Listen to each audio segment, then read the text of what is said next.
Haleluya, haleluya, shalom blessed people. Kiranya berkat dan damai sejahtera Allah di dalam Tuhan Yesus Kristus menjadi bagian kita sepanjang hari ini. Kembali berjumpa dengan saya Pendeta Theodorus dari Rumah Berkat, House of Blessing. Tema renungan kali ini adalah pilihan sang pemegang janji Tuhan.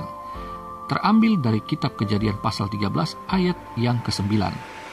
Yuk kita baca bersama firman Tuhan. Bukankah seluruh negeri ini terbuka untuk engkau? Baiklah, pisahkan dirimu daripadaku. Jika engkau ke kiri, maka aku ke kanan. Jika engkau ke kanan, maka aku ke kiri.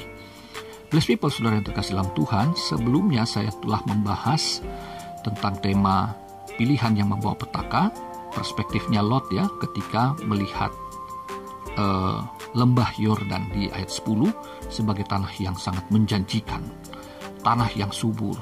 Tetapi kita tahu bersama akhirnya Lot justru mengalami malapetaka, hidupnya tragis, dan dia kehilangan segalanya. Kali ini kita akan melihat dari sudut pandang Abram atau Abraham, sang pemegang janji Tuhan ketika dia memilih. Nah, kiranya saudara kita dapat belajar apakah kita akan menjadi seperti Lot atau seperti Abraham.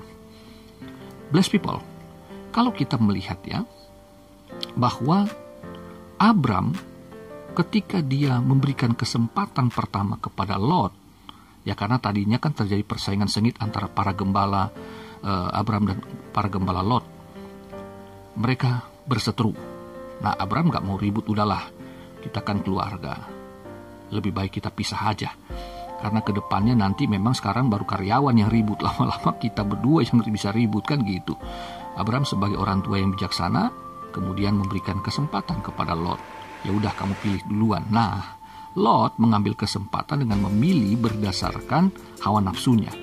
Dia tidak bertanya lebih dulu kepada Tuhan, gak berdoa dulu, tanya di mana gitu ya. Nah, tapi Abram sebaliknya, dia memilih berdasarkan imannya, karena dia adalah sang pemegang janji Tuhan.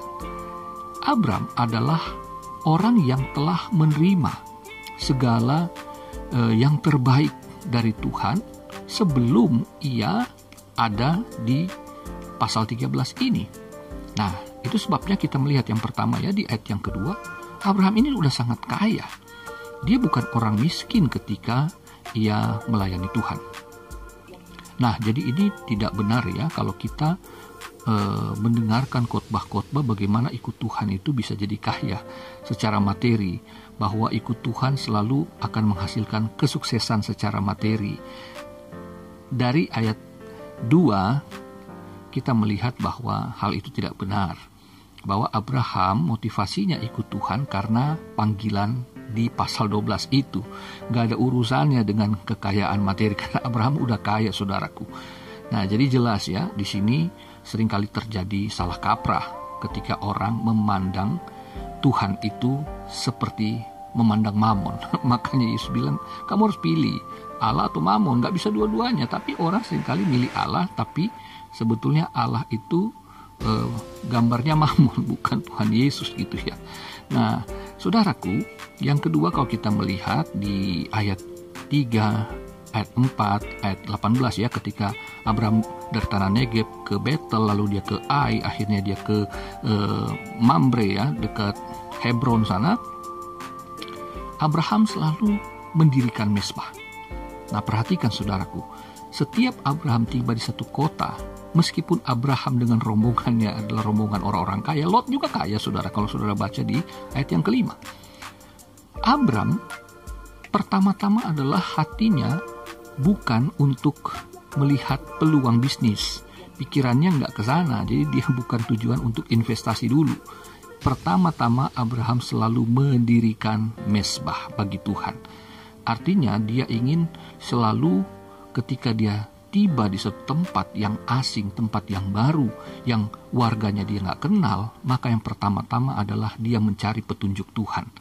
Ya, sehingga dia bisa diterima dengan baik. Dan kita tahu dari cerita Alkitab, Abraham itu disukai oleh warga tempat di mana dia berada. Bahkan raja-rajanya itu menjadi sahabat-sahabatnya Abraham.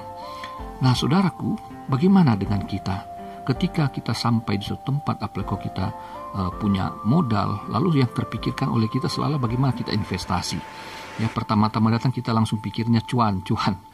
Nah, tidak salah ya kalau kita mau berinvestasi atau ingin bekerja. Kalau kita bukan pengusaha, ingin bekerja suatu kota, suatu tempat yang kita anggap itu yang terbaik, maka yang pertama-tama senantiasa adalah selalu dirikan mezbah doa.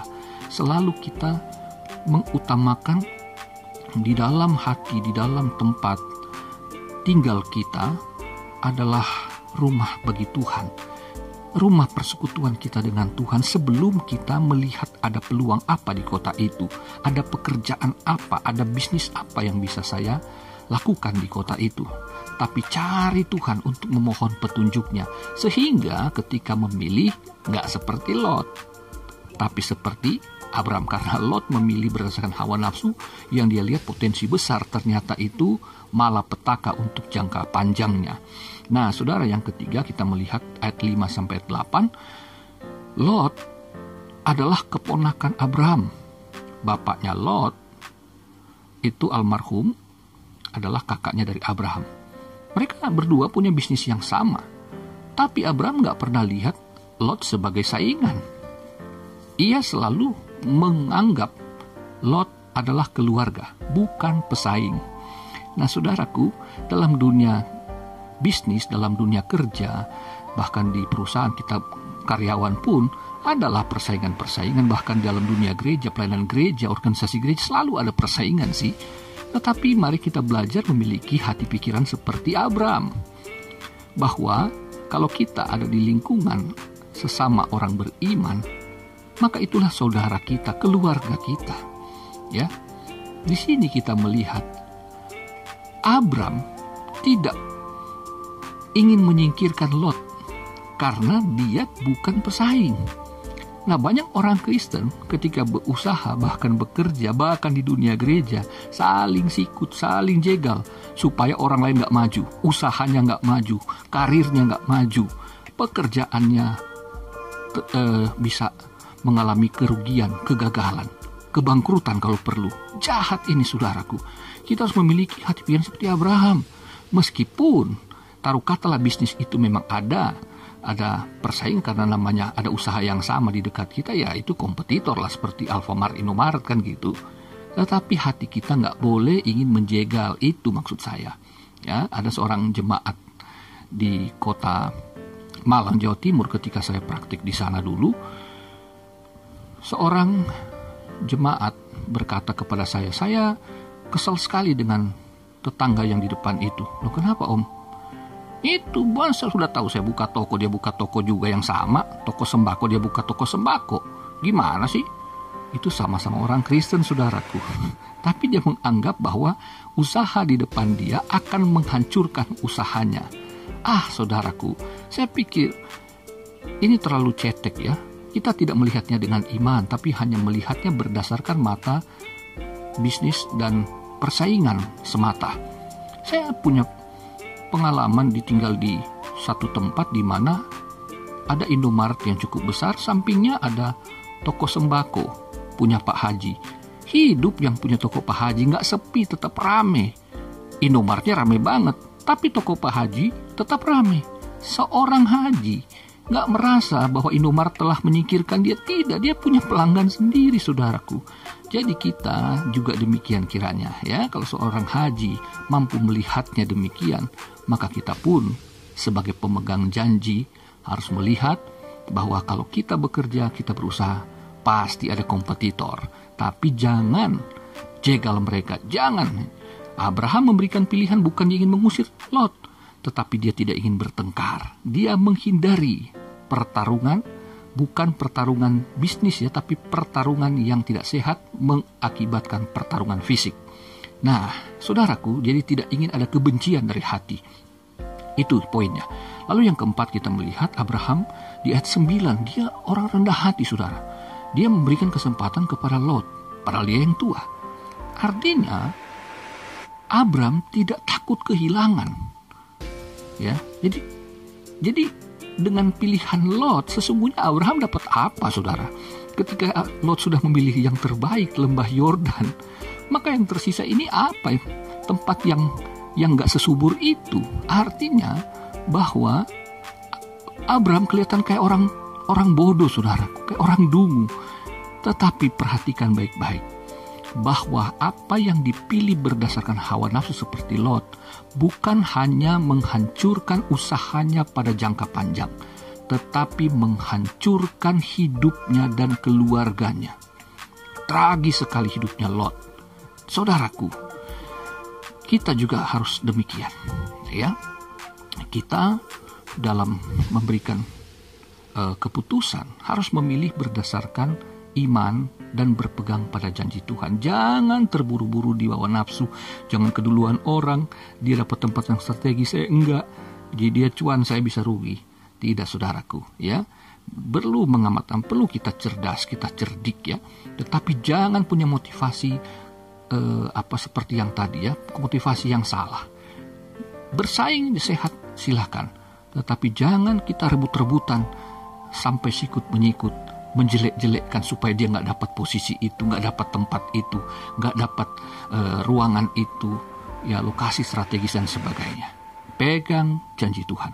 Yang kelima, saudara, di ayat 14 sampai ayat 17, kalau kita membaca bagaimana setelah Lot pergi dengan pilihannya yang hebat itu, Abraham tidak menjadi kecil hati karena dia berpegang pada Tuhan yang memanggilnya. Dan akhirnya dia mendengar Tuhan berfirman bahwa semua tempat yang dia lihat sejauh mata memandang itu akan diberikan kepada Abram dan diberkati untuk selama-lamanya bersama dengan keturunannya. Perhatikan, Lot mendapatkan tanah yang subur, tapi bukan hanya kehilangan harta benda, dia kehilangan keluarga, dan Lot hanya menikmati pada generasi pertama.